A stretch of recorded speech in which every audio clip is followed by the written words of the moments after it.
In celebration of the 50th anniversary of the Federal Cooperative College Orji River, which is one of the key institutions driving cooperative development in Nigeria, I'm here with the Honorable Minister of State for Agriculture and Food Security, Senator Dr. Aliyu Sabi Abdullahi, CON, to explore the government's vision for the cooperative sector in Nigeria. Senator Dr. Aliyu Sabi Abdullahi, CON, Baraden Borgo, is a distinguished veterinary surgeon and politician who is currently serving as Nigeria's Minister of State for Agriculture and Food Security. He represented the Niger North Senatorial District from 2015 to 2023, during which he held crucial roles such as Deputy Chief Whip of the 9th Senate and Chairman of the Niger State Caucus. Notably, in the 8th Senate, he made history as the only first-time senator to chair the Senate Committee on Media and Public Affairs. Since assuming office as the Honorable Minister in charge and responsible for cooperative affairs and related matters in Nigeria, the distinguished senator has demonstrated unwavering dedication to advancing cooperative initiatives. His efforts underscore a strong commitment to enhancing Nigeria's agricultural sector and rejuvenating cooperative operations nationwide. Thank you very much, Honorable Minister, for sitting with me today. Thank you very much for having me. You're welcome, sir. So it appears that you have a special interest in the Federal Cooperative College Orji River. So what makes this institution particularly important in your vision for the cooperative sector in Nigeria? Well, let me maybe perhaps put it straight. It's not about my vision. It's about the vision of President Bola Ahmed Tinubu, GCFR, President Commander-in-Chief of the Armed Forces of the Federal Republic of Nigeria. As part of his renewed hope agenda, he has made food security a cardinal point. And it may be recalled that in the campaign, he did make a lot of promises. And those promises were encapsulated in his renewed hope agenda, or the manifesto as you want to quote it. And one of the things he has recognized in that document is the role of cooperatives. And he has, by this vision, given us the mandate to reform the cooperative sector. And in reforming the cooperative sector, we are looking at that sector as a very powerful tool for mobilizing our human capital at all levels, but most importantly for food security. Because cooperative societies, by the principle of cooperatives, are able to do capital mobilization also. They are able to mobilize human resources. They are able to mobilize financial resources. They are able to mobilize capabilities and skills. And because they operate at various levels, it means if you are able to work out a program, you can achieve economy of scale across the areas in which they are operating. So I think the interest in the cooperative college now becomes very obvious for training middle-level manpower and also other types of skill set required to run cooperative organizations. And so within this context, we have looked at what we saw. The cooperative sector has been more or less moribund until the coming of President Bola Ahmed Tinubu, who by this vision I have expressed earlier, had now mandated us to do a reform. So we have a very powerful effort ongoing, which started since last year. We have a technical working group that I have set up that are working to see the key areas where we're going to reform the cooperative sector. So one of the recommendations coming out from the technical working group is that while they are yet to completely finish the work, we have to take in the immediate and short-term issues. Now, because a lot of these cooperative societies have not really been receiving any attention, we deemed it necessary to begin the process of reviving their capabilities and capacities through skills and human capital development. So that is why we have decided we'll use the 3 cooperative colleges, the one in Kaduna, Oji River, and Ibadan. We've done the Kaduna leg. Now we are moving to Oji River, that we cater for the southeast and the south-south. So when we get there, the interest is for us to have the leadership of the various cooperative societies to be trained in how to run, and to also ginger them and motivate them to see and buy into the vision of a reformed cooperative sector. So that is the interest in the cooperative college, Oji, just like in the other 2 I've mentioned in Kaduna and Ibadan. All right, so thank you very much, sir.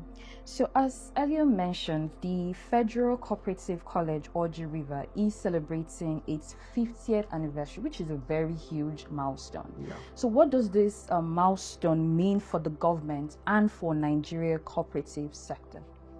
Well, they've operated for 50 years, which is a golden year. But then we now need to begin to look at the forward vision. And so for 50 years, whatever they've been able to do has brought us this far. But where will it take us next? Now, remember, the president has told us about a 1 trillion, economy. And when we talk about $1 trillion economy. So within that context, you will now have to agree with me that for food security, you need a lot of cooperative societies. And if you check agriculture across the value chain, from production, processing, isn't it? Marketing, consumption, all cooperative societies have a lot of role to play. And it might interest Nigerians to know that the level of capital formation globally by cooperative societies is staggering, is in trillions of dollars. And both Europe, the Asian countries, and even Latin American countries are known to have used the cooperative society principle, the cooperative movement, to bring about a revolution in certain sectors, but most importantly in their food sector. So this is what we intend to support, that vision of President Bola Ahmed Tinubu for a $1 trillion economy, so that across the spectrum of the value chain in agriculture and food security, our cooperative societies will be able to operate. When it comes to production itself, primary agricultural cooperative societies are key. When it comes to processing, you have various companies that are small-scale industries that can, cooperative societies can run. When it comes to marketing, cooperative societies are known to also play a critical role there by marketing various products to their members, because the welfare of members is also key. So these are the opportunities that avail itself, and we have seen how many countries have, succeeded in this respect, and it is our hope that we'll be able to use this particular platform to take Nigerians to the next level that the president wants Nigerians to move into.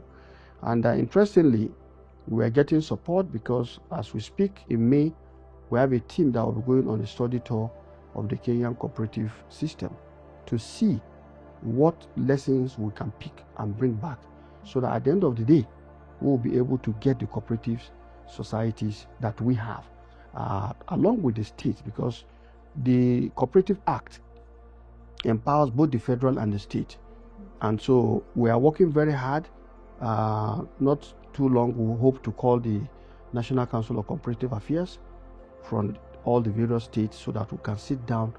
We've been working together with them in everything we're doing thus far, but we want to now have a more formal, but we want to complete the review and the reform assignment.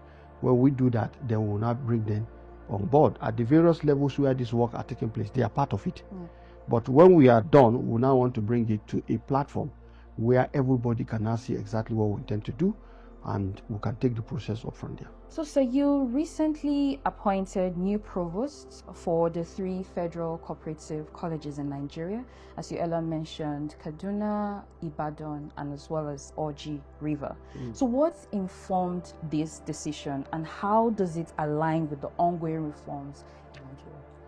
Well, as it is, the appointment of chief executives of institutions are statutory functions, and of course, by the act establishing them, there is a procedure. So that procedure was started, and we only came in to complete it. And of course, by having new provost, it's timely because they can now key in to the vision of the reform that we want. So this is key and it's important. In fact, the study tour to Kenya will be led by the provost of the Federal Cooperative College, Kaduna. So this is exactly what we're trying to do. It's for us to now make do with the existing institutional framework, bring everybody together, create synergy and alignment to the president's vision in a manner that at the end of the day, even the training program that they are doing will begin to properly come out with how cooperatives will blossom. Because if you are able to have cooperative by the act, the minimum number to form a cooperative is 10. And so if you have many people who agree with each other, who agree to work together, who can form cooperative, it becomes much easier for them to engage in economic activities. And you know, agriculture represents the most widely available and accessible and acceptable, you know, economic activities that Nigerians can engage in. And from production, with the various type of production systems we are having now, with the ministry promoting even urban agriculture, the small-scale agricultural programs, and so many opportunities, we believe that this is the right time for the cooperative societies to be empowered to take advantage of this. By the way, we are not just doing this in abstract sense. We are doing this based on tested and trusted, you know, practices. We have seen countries like India, Brazil, and Kenya, Ethiopia, all of them going deep into reforming their cooperative sector. And as a result of which, they've been able to place them to play these critical and vital, pivotal roles of creating economic activities and therefore generating wealth. So that is exactly what we also intend to do. Right, sir. Yeah. So looking ahead now, what are your expectations for the future of cooperative education and the role of cooperative colleges in Nigeria? Well, as it is, given the fact that the opportunities are very, very widespread and deep, our intention is to reform the cooperative sector in a manner that for cooperative education, we'll be able to professionalize the cooperative, sector. By professionalizing, we should have people who understand truly the founding and working principles of cooperatives, who are passionate about it, who are proud of it, and who believe that if done right, will generate wealth and prosperity for communities and for citizens. So that is a kind of vision we are looking at. It's not going to be just pure, academic certification. No, we want to professionalize it. If you check, in those days, the accounting profession started as bookkeeping and blah, blah, blah. And today, we are talking about chartered accountants. Why can't we start talking about chartered cooperators? That way, when you have people who are chartered, they will provide all the required leadership in terms of administrative management of the cooperative societies. Not that members need to be professionals, but we need to create a cadre, a pool of human capital that will help the cooperative societies to manage their affairs. And in doing so, we need to be mindful of the various layers from the primary, which are usually found in the rural areas. So with a certificate in cooperative management, somebody at that level should be able to support the growth of various cooperative societies. So we're looking at all of these things. And one of the missing things we have discovered is that most of the cooperative societies are not supervised. There is no regulation. And the Act made room for regulation. There has never been any approved one. So this time around, we intend to make sure there is going to be an approved regulation. We are working on that. And at the various layers of approvals, we'll definitely ensure that that is gotten. So that way, our citizens who will want to be cooperators will have the conviction that their resources will be managed by a crop of professionals who can also be held accountable. That is number one. Number two, they can also have guarantees that when they say this is a cooperative society, they are genuine cooperative societies, duly registered, and not those that are fraudulently put in place just to come and nip the resources of our citizens, which is happening. There are many cases. In some of the cases, even where if you are genuinely registered and you decide to take on the fraudulent part, there should be justice served on such kind of cooperative societies, because there is a regulatory framework that addresses that. That has not been in place. And so these are the aspects of this cooperative society that we are looking at. Overall, what we intend to look at is a cooperative sector that is going to do well in terms of serving the welfare needs of its members, ensuring that it brings prosperity to its members in the most fair-minded and good practice manner, and at the end of the day also situate the cooperative society in a manner that they can also equally generate wealth and good capital that will be available in the financial sector, like it's done in China, like it's done in all the Western countries, that is done in India, like it's done in Kenya, Ethiopia, and the like. So this is what we're looking forward to. Overall, we also intend at the end of this reform to see a process through which a cooperative bank for cooperative societies can be put in place. Because we've seen that work. When you mobilize these resources, many instances the societies are having deficient capacity to be able to do so many things. So, but if you put in a cooperative bank for cooperative societies, the distinction here is that they are serving the interests of the cooperative societies.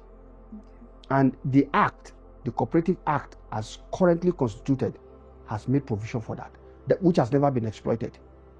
So we intend to exploit it. We are talking with all the relevant experts. We'll make sure we put in all the due diligence and the process and get all the necessary approvals.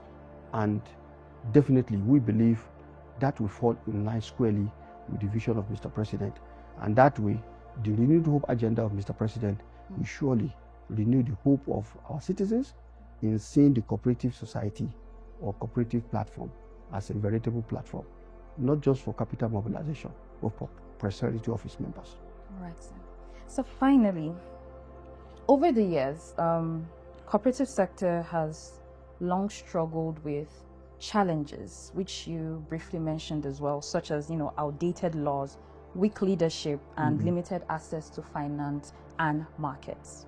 So could you briefly give like an overview of the cooperative reform and revamp program and what inspired this initiation? Well, the inspiration surely is the president. Okay. Because if you check his manifesto, he has made it very clear that he intends to look at the cooperative sector. And by the way, I should have actually held a copy of the manifesto to show you, what he has said. But what is important here is that he recognizes the valued role they can play in his renewed hope agenda. That is unprecedented. And that explains why, since we came on board and I was saddled with that responsibility, we'll be upbeat about the cooperative sector. And the cooperative, ecosystem is excited, and for the right reason, because we mean business this time around. And of course, we intend to look at all the various strata of an ecosystem. First, the structural arrangement. At the federal level, we intend to reinvigorate the Federal Department of Cooperative to play the leadership role it's supposed to play. And of course, partner with the states that are also involved, and of course, even the local government, so that at the end of the day, all the roles and responsibilities will be clear to everybody, and people will be able to play the necessary, roles they're supposed to play. That is the first one. Secondly, like I said, we intend to reform the education of cooperative, cooperators or managers of cooperative societies, so that will have a corps of professionals who will be able to support cooperative societies to manage their affairs and to run their affairs in a manner that is, aligned to the welfare or to the objectives of its members. But most importantly, to use the cooperative society to mobilize capital. If done well, it is the cooperative societies that will actually make capital available. They in their own self are capital, because the contribution of members is what the capital of cooperative society is supposed to be. And cooperative societies are not expected to go and carry loan. No, they contribute their money. And when they contribute their money, it becomes available. So it depends on how we run it. And what we intend to do is that's why we are doing some study tour, to look at global best practice and see how we can put in place a framework that will ensure that these funds will be available to serve the interests of the cooperative societies. Now, the nature of cooperative also means that the cooperative societies are marketing themselves, because whatever they have, first, their target is to make it available to their members. And by their members, we are talking about the larger community in which they exist. And that's why in some places you will see cooperative societies are having marketing platforms where they produce, process, and they market their products. And people come in there to come and patronize them, because they are not looking at large margin of profit. They are looking at the margin that will allow them to operate while still being profitable. So these are the issues, and we believe that if done right, and we intend to do it very right, we are committed to that totally and absolutely. And I want to assure Nigerians that because the President's Renewed Hope agenda is here, a reformed cooperative sector definitely is also going to be here. All right, so thank you so much for sitting with me, Honorable Minister. Thank you very much for having me.